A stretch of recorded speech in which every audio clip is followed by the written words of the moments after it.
se me vino a la memoria un pequeño artículo de George Orwell sobre la guerra española y sobre Cataluña.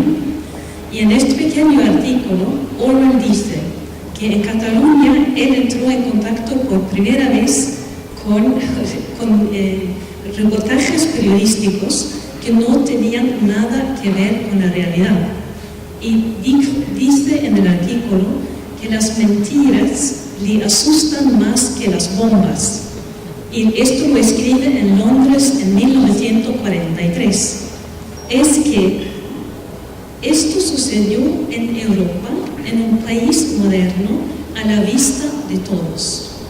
Esto es lo increíble, lo inaudito, a la vista de todos. Pero si uno continúa, pues podemos decir que casi con la complicidad de, si no todos, de muchos.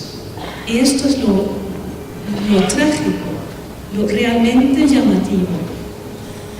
Y si hago una pequeña enumeración de algunos de los actores pasivos y activos que se mencionan en el libro, primero se habla de los partidos políticos a nivel nacional, tanto los socialistas como el PP, que para poder gobernar en Madrid hicieron pactos con los nacionalistas regionales. Es algo claro conocido. Y lo que se dice de los sindicatos docentes no es tanto, pero a mí quizá me interesa tanto o más. Primero, los sindicatos no defienden a sus miembros hispanohablantes. Eso número uno. Un sindicato que no defienda a sus miembros. ¿Qué tipo de sindicato es ese? Número dos, el sindicato docente que no defiende el derecho de los alumnos a aprender, a usar su lengua, etc. Pero ¿qué tipo de sindicato docente es ese? Lo interesante es que en ese tipo de suceso son precisamente centrales la educación y los medios de comunicación. Estamos hablando de un tipo de lavado de cerebro, pero light. Pero es así, no es glorioso físicamente. No tenemos, felizmente, el mismo tipo de totalitarismos como en los años 30 y 40, pero más bien, quizá las nuevas tendencias se presentan como víctimas. El victimismo, que también, apelando a la compasión, hablando de justicia, hablando de derechos humanos, hablando de democracia, van imponiendo lo que quieren ellos. Y les funciona muy bien al comienzo, porque al comienzo son minorías y no son peligrosas. Pero paso a paso y con unas palabras que ocultan lo que está sucediendo, avanzan sus posiciones. Hay aquí un problema de ética. Alguien lejos de Cataluña podría oír hablar de ese problema en Cataluña y podrían decir, pero los catalanes, bueno, muchos de ellos votan a los nacionalistas. ¿Qué problema hay? Yo diría que sí, que hay un problema.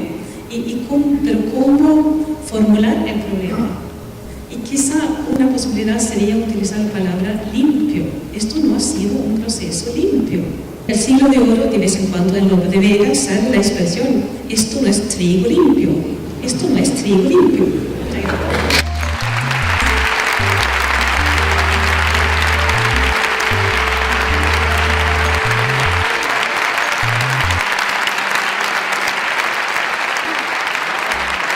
Buenas noches. ¿Qué tal? Buenas noches. ¿Cómo se llama usted? Me llamo Inger Enquist y soy de Suecia. Soy catedrática de Lengua y Literatura Española en la Universidad de Lund, en el sur de Suecia. ¿Por qué ha elegido venir a la presentación del libro de Robles?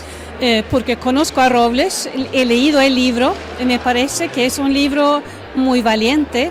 Habla de lengua, de literatura, de enseñanza, de valores éticos y de cómo han sido tergiversada la situación, en primer lugar, de la educación en Cataluña.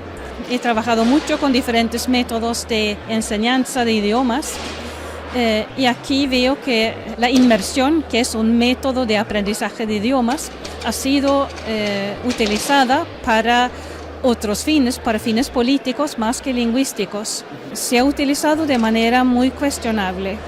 He estudiado durante mucho tiempo en los totalitarismos europeos del siglo XX. El comunismo, el fascismo, el nazismo de los años 20, 30, 40. El estudio sobre estos ismos muestran cómo se impone una ideología a una población. Y lo que he visto ahí es que se suele hacer paso a paso. Una reforma, una nueva ley cada 6 meses. Y por eso es una manera de conseguir que la población no reaccione de manera clara y distinta. Lo que veo es que el nacionalismo, que es mucho más suave, claro, es menos violento físicamente, pero tiene similitudes, introduce cambios, por ejemplo, en la educación, en eso de rótulos en la calle, en las lenguas que pueden usarse en la televisión, en los asuntos que se pueden discutir, no todo a la vez, sino poco a poco, y así la población no ve en qué momento tenemos que reaccionar. Entonces eso diluye